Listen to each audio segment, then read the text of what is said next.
Wis ta, sampean nek kepingin cedek biar tahu akhlak atau karakter hatinya bagaimana, jadi ajudan.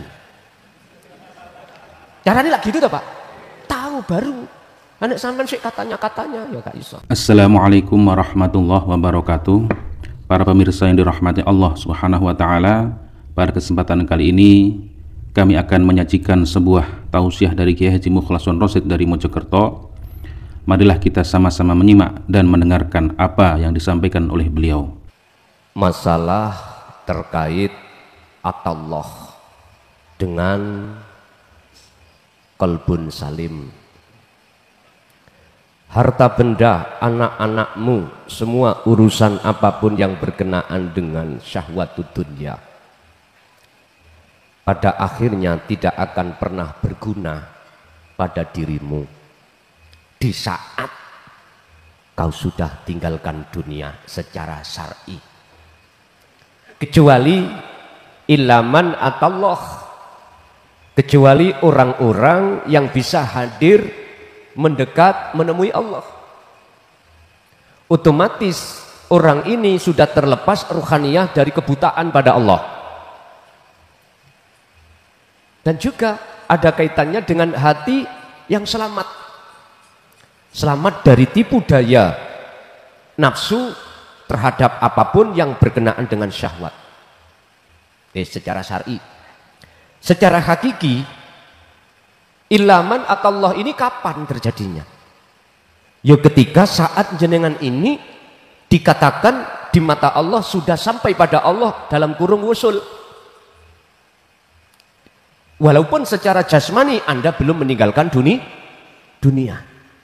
Berarti alam kesyuhudan Allah yang disebut maqam musyahadah, atau dalam kalimat orang syariah kita adalah alam akhirat, itu secara hakikat sudah terjadi di dunia. Bagi siapa? Ya man atallah. Bagi orang-orang yang bisa untuk mendekat, menemui dan bertemu Allah. Orang yang datang menuju dan bertemu Allah.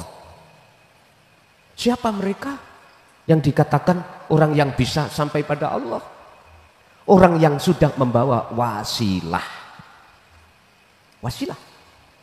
Wabtaghu ilaihil wasilata. Raihlah wasilah itu untuk mendekat dan bertemu Allah. Ini iman atallah. Orang yang datang menemui Allah. Ini tidak lepas dari wasilah. Tali langsung ruh dengan Allah ini, dengan hidup itu tersambung. Apa wasilah? Secara hakikiyah adalah wahwa adzikru bisiril asrar, dzikir yang muncul dari tauhid la ilaha illa anta. Karena anta inilah yang akan mendekatkan hatimu merasa bahwasanya Allah dekat. Makanya ihsannya, tentang ihsan apa yang dikatakan Kanjeng Nabi itu, jikalau kau tidak bisa melihat wujudnya Allah, maka kau merasa selalu dilihat Allah. Itu disebabkan karena hatimu sudah merasa Allah itu dekat. Berarti anta, bukan huwa, bukan Allah, bukan la ilaha illallah lagi jahri, bukan la ilaha illahu siri lagi, bukan anta. Inilah wasilah. Makanya saya sering sebut sirul asrar. Inilah wasilah. Langsung hatimu pada Allah, tidak pada makhluk. Jikalau kau masih bersikukuh di dalam tauhid huwa, apalagi Allah, mohon maaf, kau masih menghadapkan hatimu kepada makhluk. Bahasa orang toriko berobitoh harus menghadirkan wajahnya guru. Kalau bisa fotonya itu digedek nih, dileh ngarepi imaman. Kapan hal ini kau sudahi? Halo? Kapan hal ini kau sudahi? Adakah Quran yang mengatakan tentang tawajuh itu selain Allah? Siapa yang berani-berani untuk mengarahkan seseorang supaya menghadapkan wajahnya hamba ini? Maka dialah sesungguhnya yang masuk di dalam surat Ibrahim ayat 3. Apa di situ disebutkan? 3 hal. Yastakhibunal hayatad dunya alal akhirah. Kedua, wa yasudduna an sabilillah. Yang ketiga, wa yabghunaha iwaja. Padahal ulaika fi dhalalim ba'id. Sesungguhnya orang-orang itu tersesat amat jauh. Ojo mangkel, ojo muring-muring. Anani muncul kalimah iki mang makolah semata-mata itu wujud sayangi Allah padamu. Kalau kau nuruti nafsumu, mesti awakmu ngamuk, mesti gak terima. Kau sebagai, jangankan sang pelaku yang disebut sebagai guru itu gak muring-muring, Anda sebagai santrinya pun akan muring-muring. Ya wis, ra kena di kasih sayang ya wis, terserah. Pasti gitu, Pak. Ingat, terkait masalah man'atallah ini gak main-main. Harus lepas seluruhnya. Apapun yang awalnya itu, tadinya itu kita jok-jokno, apa ya kita jok-jok, kita dewa-dewakan. Ternyata masih salah. Ternyata masih salah.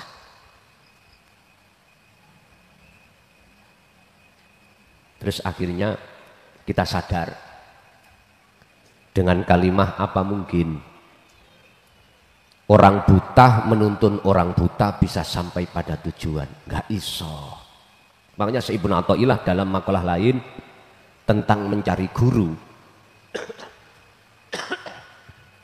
ojo guru sing hatinya ala dunia, guru sing hatinya ala akhirat.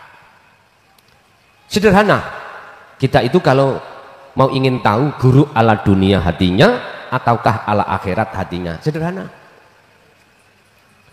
Golek ono guru sing gak njalukan. Ya, ada toh didik-didik njaluk. Sampak muridé niku golong gemek golekno guru. Tahu golong gemek?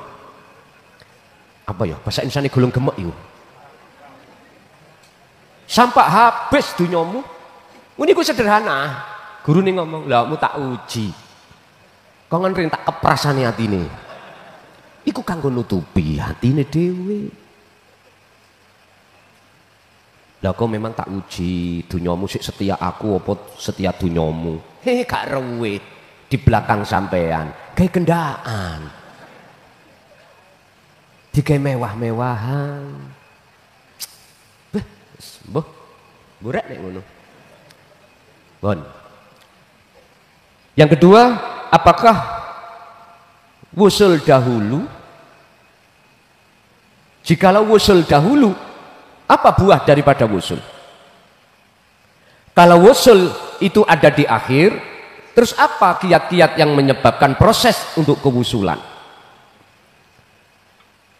Pak, Bu, dalam surat Az-Zumar ayat 18 yang mengandung pengertian hamba yang dipilih oleh Allah, hamba yang dikehendaki fadilahnya terhadap dirinya, ada beberapa ciri. Ini sebagai proses untuk wusul. Pertama, alladzina yastami'unal qaula.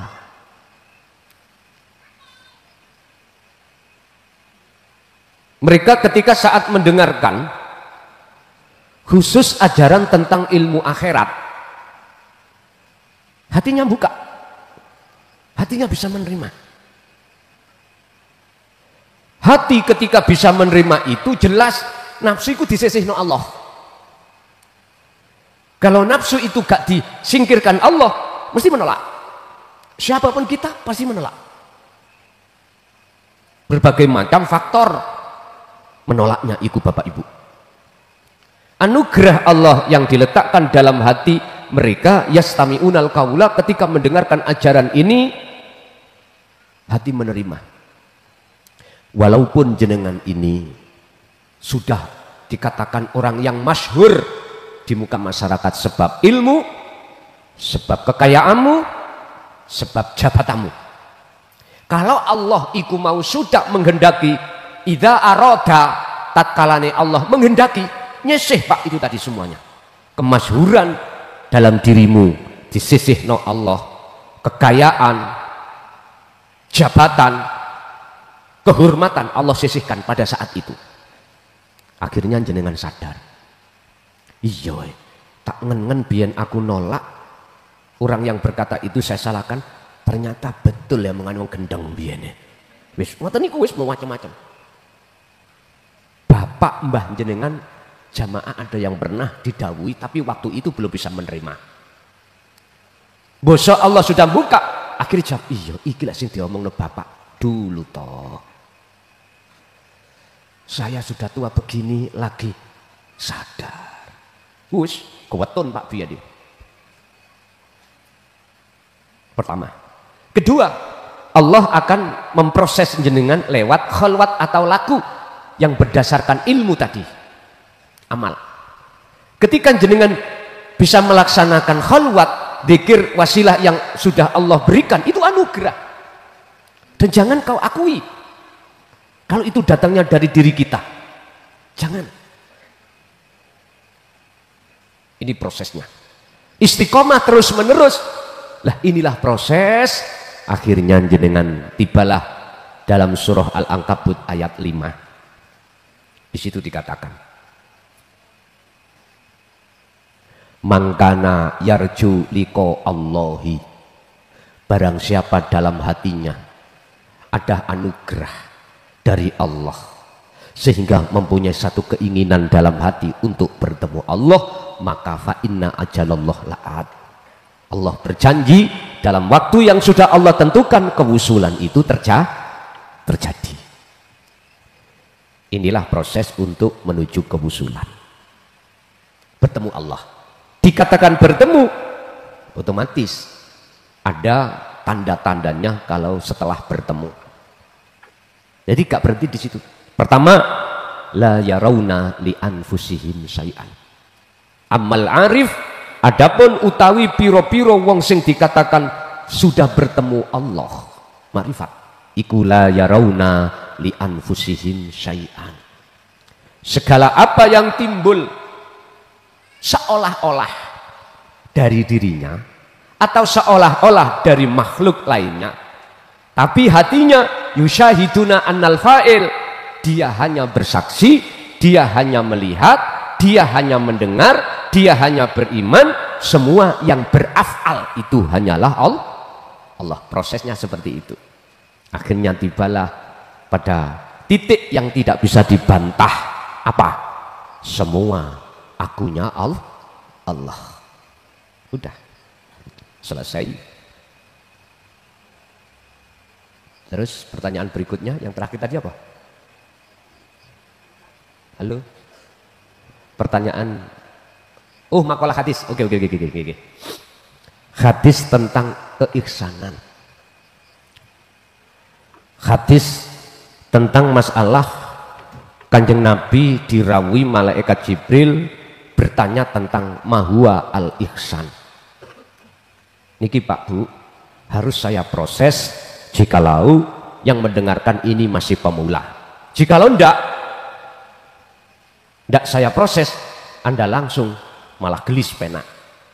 Ihsan iku makna luhut bener, iman yang sudah benar, tidak katanya, tapi sudah tahu sendiri. Ihsan itu iman yang sudah tidak lagi bisa dipengaruhi oleh kebiarin dunia apapun, nggak bisa. Contoh, kita itu tadinya itu dapat kabarnya gini, di Mojokerto, Kecamatan Bangsa, Desa Sumbertebu, Dusun Gelonggongan, itu ada pondok namanya Miftahul Ulum Jaya Baru. Setiap Sabtu iku ngaji. Si A ngabari si B, berhubung si A nggak pernah bohong kepada si B mesti yakin, percaya. Itu namanya iman, tapi belum ihsan. Tapi si A sudah ihsan. Lah, supaya imannya si B iku ihsan, harus datang ke pondok menyatakan, membuktikan kebenarannya si A, kabar dari si A tadi. Akhirnya si B ke Mojokerto sesuai dengan alamat harinya memang terjadi. Ketika saat si B sudah sampai di sini pondok, maka imannya sudah tidak, katanya sudah membuktikan sendiri. Oke, kita dikhabari oleh ulama akhirat kita terkait Allah lewat hadits qudsi. Allah bersabda, janganlah kau menyembah namaku, sifat zatku, tapilah sembahlah aku. Dikabarilah kita, Allah itu nama, tondone Allah itu Tuhan kita, walaupun sebatas nama, dunia seisinya itu yang menciptakan Allah. Percaya tak Pak? Percaya. Innallaha huwa rabbi wa rabbukum. Udah percaya. Hukumnya Quran. Siapapun pasti percaya selama dia umat Islam, karena sumbernya dari Al-Quran. Wis. Iki katanya. Kata siapa Allah itu Tuhanmu? Kata ulama. Dasarnya teko Quran. Loh wis, nggak bisa dibantah. Iya, iman. Tapi saya katanya, lah ulama yang ku maksud di sini adalah ulama akhirat, bukan ulama dunia. Ulama hakikat, bukan ulama syariat. Mesti akan membimbingmu sampai pada kewujudannya yang disebut ana. Kalau ulama dunia Pak, sampai diuter-uter no. Sebab apa? Masih buta terhadap Allah. Jenengan kali kula buta. Orang buta dituntun orang buta ya muter. Karo-karonya keceblong got. Lho nggih.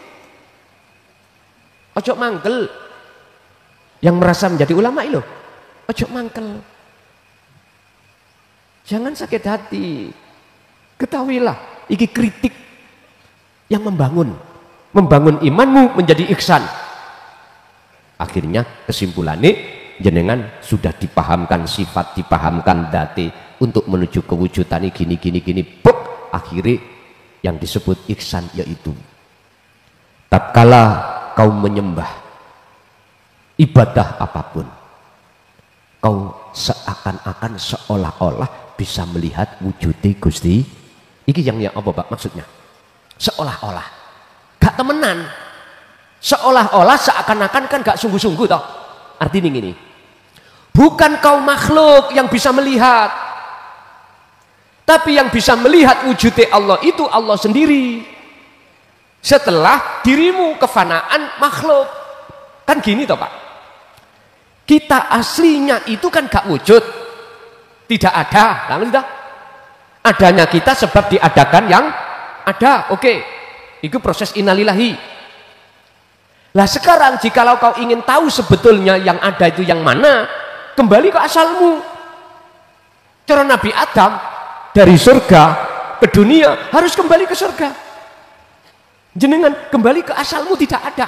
Lah ketika sudah sampai di zona ketidakadaan dirimu, maka nyatalah yang ada. Siapa? Allah. Terus yang melihat Allah, ya Allahnya sendiri. Sik bingung, betul toh? Betul. Nah, inilah maksudnya ihsan. Jikalau kau tidak bisa melihat Allah wujudnya, maka kau harus merasa selalu dilihat oleh, berarti kau masih ada di su'aul basiro, belum ainul basiro. Artinya dalam hatimu selalu dipantau Allah, berarti Allah terasa dekat. Belum la ilaha illa ana, belum. Bapak Ibu, memang sebetulnya banyak pelajaran tasawuf itu dari Al-Quran, dari Al-Hadis, itu sebetulnya banyak. Cuman kebanyakan arti yang muncul di tengah umat manusia pada umumnya itu hanya muhakamah, hanya kulitnya saja, isinya tidak. Contoh Rasulullah dawuh, innama bu'ithtu liutammima makarimal akhlak. Aku tidak diutus ke bumi ini oleh Allah kecuali menyempurnakan akhlak. Kebanyakan akhlak yang mana yang dibahas? Akhlak istimaiyah. Orang berpendapat ketika saat si A ini masih menyembah berhala, lalu akhlak istimaiyah lewat agama Islam akhirnya menyembah Allah dalam konteks syar'i jasmani. Ini aja yang kita dapatkan. Kulit tok. Isinya enggak.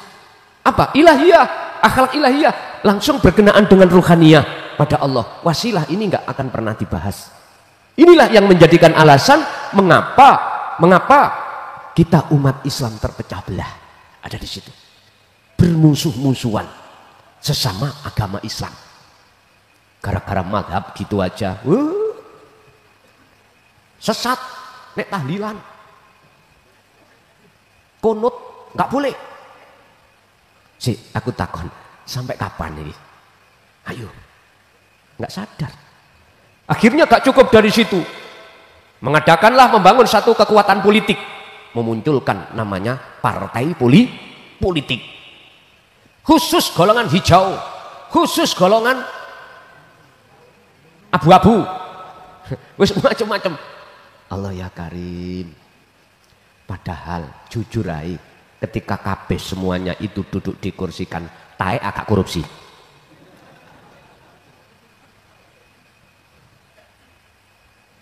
Mohon maaf ya, saya tidak mengurangi rasa hormat. Inilah mengapa zaman Gus Dur iku terkait menteri agama pakai mau dibubarkan ini persoalan di situ. Iling sampean? Imut nggih? Mau dibubarkan loh. Jangankan kita yang tidak mengerti tentang agama, yang ngerti agama aja. Mun sewu loh, hak orang lain porsi haji dijual. Mbok nian. Lah ya. Ngerti ngaji. Ngerti Quran. Beh, ngeri, Pak.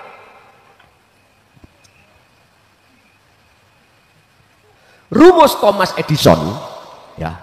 Niki masalah listrik tuh ya. Yun sewu, rumus Thomas Edison. Untuk bisa menghasilkan watt tahu watt ampere kali volt. Kalekno mesti ketemu. Mboten pernah bujuk. Artinya apa? Tatkala siapapun dalam hati belum mengenal keesaan Allah, masih kupluk imitit ya. Yun sewu. Serbane nglembreh. Tas bae tutuk ngawi kono dawane. Pak nyun sewu, tahu Pak itu bukan hak kita. Ya Allah, si wani ngurupsi, lestu. Nek masalah si ngurupsi, belajar nang lurah bergowo, tak urui, gampang. Silau Pak, gak akan pernah mungkin rumusnya itu siapapun kita manusia sealim apapun mengalahkan nafsu, gak ada ceritanya. Sebab yang bisa mengalahkan nafsu hanyalah Allah. Tingkatannya Nabi Adam bosok gitu, kena buah kuldi. Jenengan kali itu sebagai wong laki-laki ketika nyidek anget terus nih. Lu ya, lu estu Pak. Aku mana aku buah kultinya itu kelihatan. Loh, memang itu Pak. Iki fakta loh Pak. Makanya saya berdoa terhadap Pak Prabowo ini karena beliau juga santrinya Gus Dur. Sedikit banyaknya beliau makalah tentang tauhid itu beliau pernah mendengarkan secara fisik. Ya semoga-moga diweni Gusti Allah sehat, benar. Karena memang beliau itu visi dan misinya itu ja'al haq wa zaqal batil.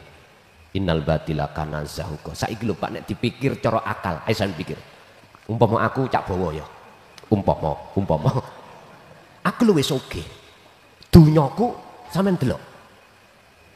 Wis sinten sing cedhek kalih Kang Prabowo? Mesti mengatakan golongan wong sugih. Iya. 2, umur ya wis akeh. Ngenteni apa? hati sudah bertauhid. Nyun sewu. Apa sing dinteni? Mate yo kata gowo.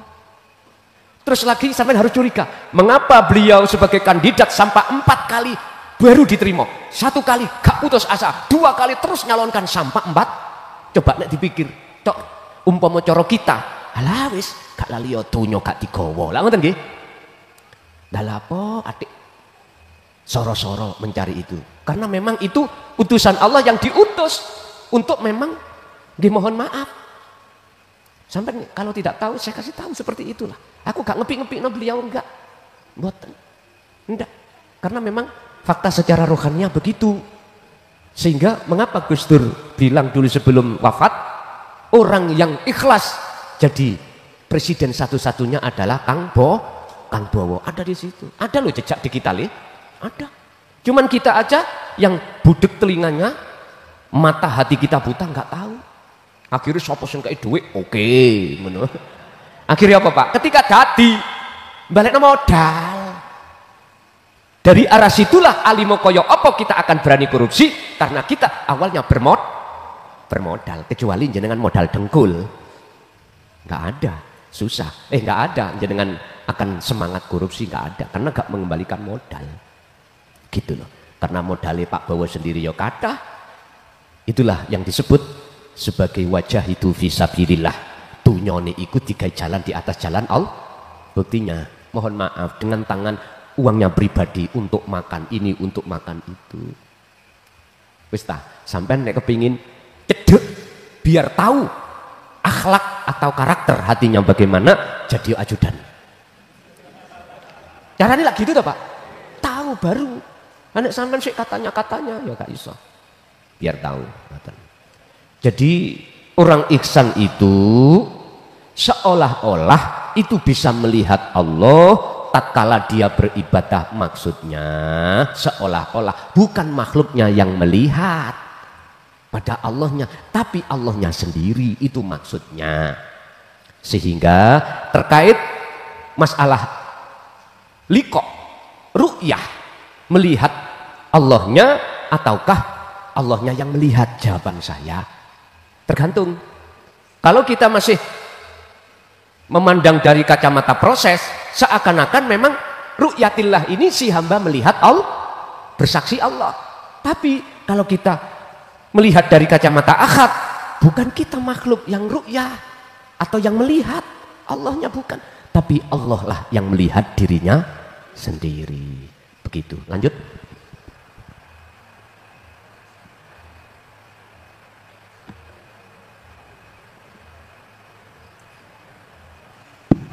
Assalamualaikum warahmatullahi wabarakatuh. Yai, pada malam hari ini saya tidak bertanya bab ngaji dikarenakan sudah cetha welo-welo. Saya hanya mengajukan proposal atau permohonan di 2025 nanti banyak akses yang di close. Saya mengajukan proposal ada 1 hari atau beberapa jam, minggu atau Sabtu pagi atau apa, untuk open house.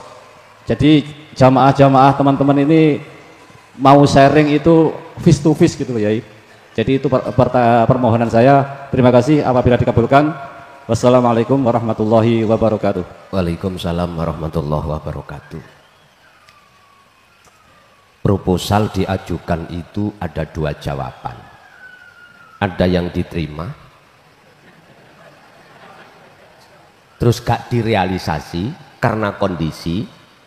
Ada proposal itu diterima tapi direalisasi. Kalau mboten mengatakan menolak loh ya, ndak, kekasaran. Ada proposal itu diajukan tetap diterima tapi nggak bisa terrealisasi karena kondisi. Yang kedua, ada proposal yang diajukan diterima itu bisa direalisasi. Nyun sewu, saya dengan rendah hati terhadap jenengan sedoyo terkait masalah kitab. Berikanlah aku waktu seluang-luangnya biar cepat terselesaikan. Berikanlah kami waktu selonggar-longgarnya dalam 2025 ini untuk biar cepat apa yang harus ku selesaikan. Ibarat Nabi Musa, belas gak tahu ketemu, ya juga gak tahu siah pada kaumnya setelah beliau berangkat menuju Gunung Turisina. Belas anak bojo ditinggal, semuanya fasilitas aktivitas apapun ditinggal dalam rangka menerima wahyu kitab Taurat. Run Harun pesen ya iki nang dulure, kitingen umat iki ojo sampak nyembah sak liyane sing esa. Aku tak berangkat khalwat atau uzlah dalam rangka nampa wahyu sangka Gusti Allah. Ya. Tapi ketika saat beliau di tengah-tengah khalwat itu belum kembali, kaume iku ngomong, deloken Musa bingung golek Gusti Allah nang Gunung Turisina. Sing gak seneng. Terus sing gak seneng ngejak apa? Menyeret pengikuti Musa mang disuruh untuk menyembah anak sapi. Lah, ketika saat Musa sudah turun kembali ke kaum, situasi berbeda Pak Mun. Pertanyaan saya, nek kembali saya coba hati jenengan sik kekeh di akad apa sak liyane. Nanti seperti itu jawabannya. Sik kekeh jenengan iki ngecoki wasilah apa malah justru ketarik Mbak Wasilah. Ya lihat aja nanti. Kalau masalah open house 2025 masuk saya belum bisa Pak, jujur mawon. Kalau sebelumnya itu lihat jadwal saya. Kalau gak ngaji ora apa-apa. Untuk Desember penuh. Terakhir Boyolali. Siang kerja, malam ngaji. Desember. Terus piye caranya aku open house? Itu tadi, bisanya hari Sabtu mulai jam 4 sore sampai malam. Padahal besok pagi kami harus berangkat kemana ini? Sidoarjo. Apa? Di sini ada kubroan NO di sana. Jam 10. Trosobo niku Sidoarjo ya. Mungkin open house bakdo asar lah besok. Boleh. Ya udah. Senin siang kita kerja. Malam ngaji. Senin, Selasa juga gitu. Siang kerja, malam ngaji. Kira-kira gegerku gak dengken enggak. Nek terus. Wis pokoke ngene Pak, Sabtu itulah kesempatan Sabtu jam 4 sampai malam. Sabtu kita tinggal 2 ya. Sabtu kita tinggal 2, besok Sabtu itu Sabtu Pahing, kemudian tanggal 28 terakhir Sabtunya. Bagi yang belum peat, menginginkan peat langsung, tinggal 2 Sabtuan mekaten. Nggih matur suwun atas permohonannya. Open house itu berarti bisanya hari Sabtu sebelum tahun 2025. Tapi kalau sudah tahun 2025, nggih mohon maaf dengan rendah hati kami mohon terhadap jenengan relakanlah untuk sayur narah, ya dah. Ngaten. Oke, lanjut. Cukup? Oh, tasih ada. Bismillahirrahmanirrahim. Assalamualaikum warahmatullahi wabarakatuh. Ngapunten sakderenge Gus, niki pertanyaan kula niki rada medal saking konteks. Ngapunten sing kathah. Niki wau kula manek-manekaken. Ngeten Gus, kula bermimpi meninggal dunia dan di dalam alam kubur niku kula diantar utawi pendamping kalih posisi kula niku ten tengah, kanan kiri niku pendamping. Lajeng kula diantar di dalam kubur niku disemerpaken mayit kula. Pertanyaan kula niku nopo artosipun? Kula nggih rada merinding ini. Pertanyaan ingkang nomor kalih, kula niku dereng mengenal Gus Muklason utawi Sirul Asrar utawi meditasi dan sebagainya. Kebetulan pada waktu itu saya ikhtiar di depan rumah sama istri saya. Kemudian antara jam 2 Kemis Kliwon Jumalegi niku Gus, kula kedatangan figur beliaunya yang sangat alim, berjubah dan membawa tasbih dan sebagainya. Tapi posisi saya pada waktu itu ada di depan rumah, juga ada di tanah suci Mekah, di depan Ka'bah.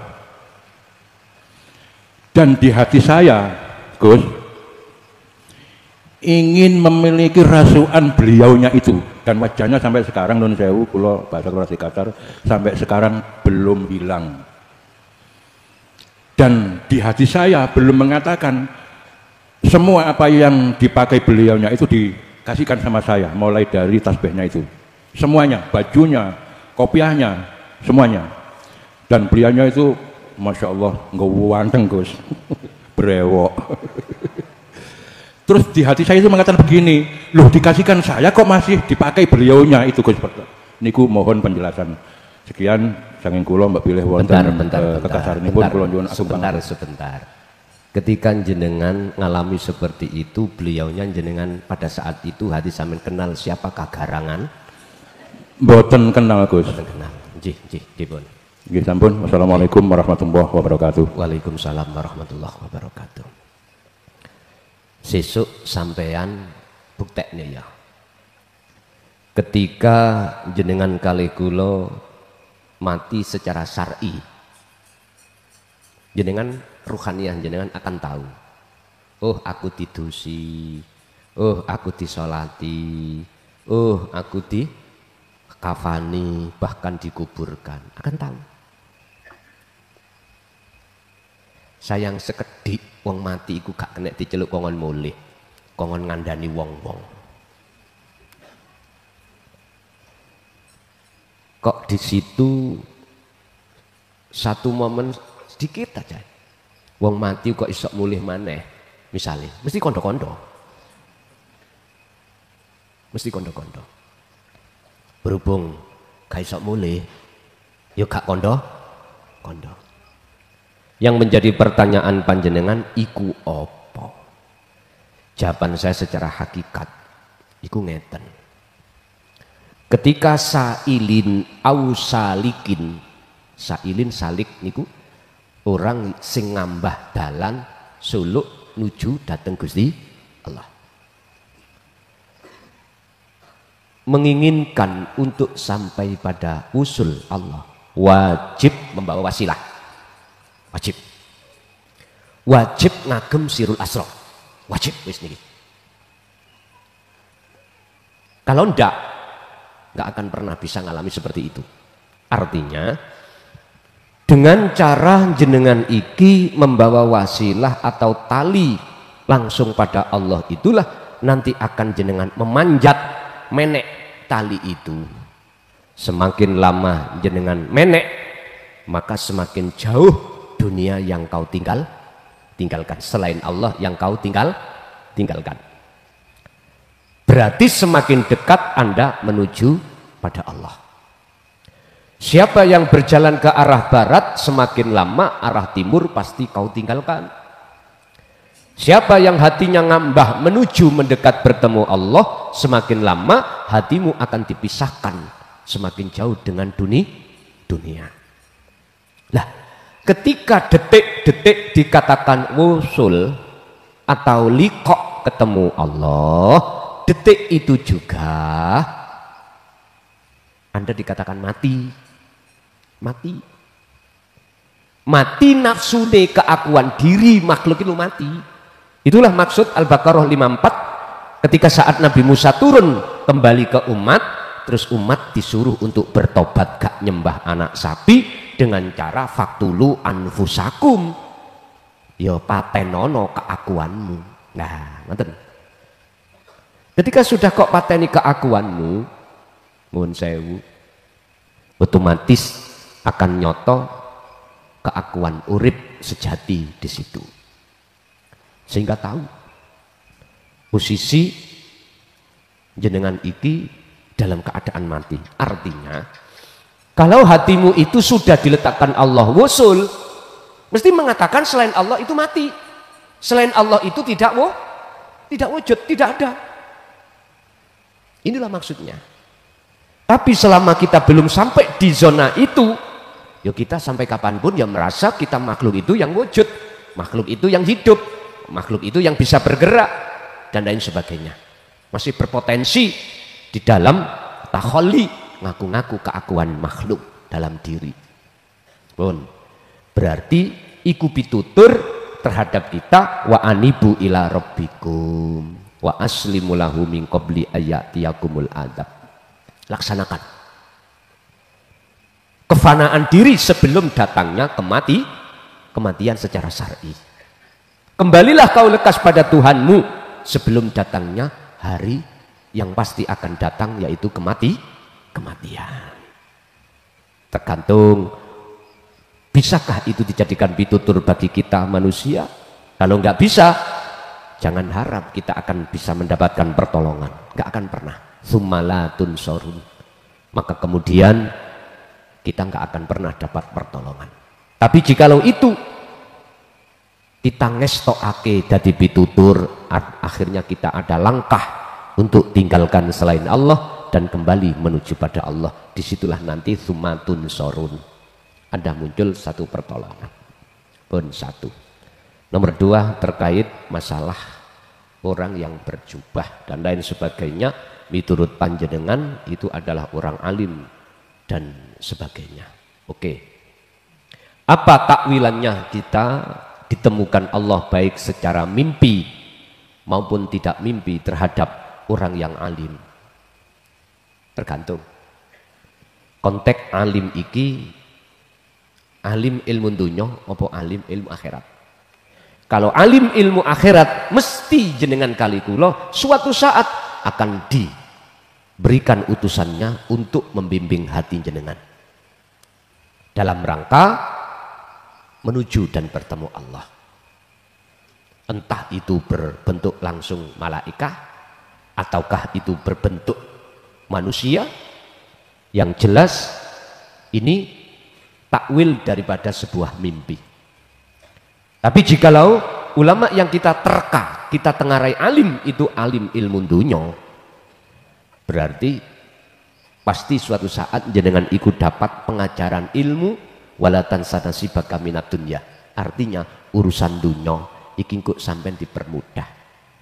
Artinya jenengan ini nanti entah babakan ngalim masuk di ilmu, apakah babakan ngalim masuk di amwal, urusan bisnis, ikut dikasih sampean iki omsetnya semakin banyak. Ada di situ maksudnya. Tinggal pertanyaannya itu alime alim ilmu dohir dunya apa alim ilmu akhirat. Injih. Masih ada? Cukup? Ibu? Pun mboten enten? Cukup nggih? Pun. Nggih, kula sadèrèng kula tutup empun diwastani kula purik lho ya. Nah, kula namung sayur nara. Dengan rendah hati mohon waktu untuk kami menyelesaikan tugas, yang tugas ini nanti manfaatnya buat anak putu kita. Setiap hari kan kita hanya ngaji rungon lah, entah.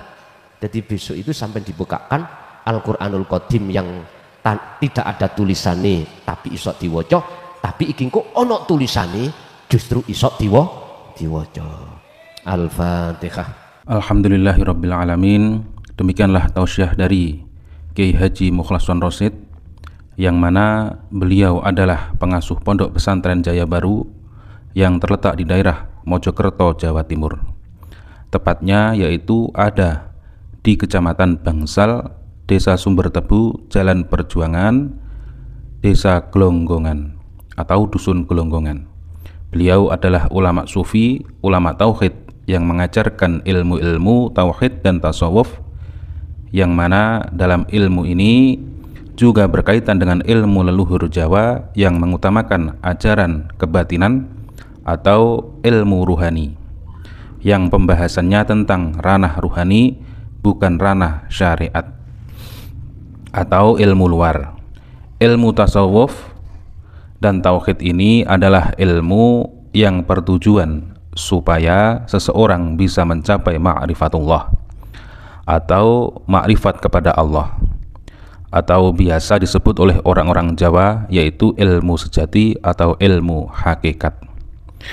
Pada zaman Wali Songo, ilmu ini juga diajarkan oleh Sunan Bonang dan Sunan Kalijaga, yang salah satunya terkenal dengan ajaran Sangkan Paraning Dumadi, yaitu asal-usul manusia dan tujuan hidup manusia yang asalnya dari Allah akan kembali juga kepada Allah Subhanahu wa ta'ala. Dan ilmu tasawuf tauhid ini mengajarkan supaya manusia tidak tersesat nantinya. Tahu sejatinya diciptakan itu harus bagaimana, dan ketika sudah meninggal dunia harus ke arah mana jalannya. Semoga apa yang disampaikan oleh beliau Al-Mukarram Kiai Haji Mukhlasun Rasyid benar-benar bisa memberi penerangan bagi kita yang buta akan pengetahuan dan gelapnya perjalanan kita untuk menempuh ke jalan Allah Subhanahu wa ta'ala. Demikian, semoga bermanfaat. Wa'afu minkum. Wassalamualaikum warahmatullahi wabarakatuh.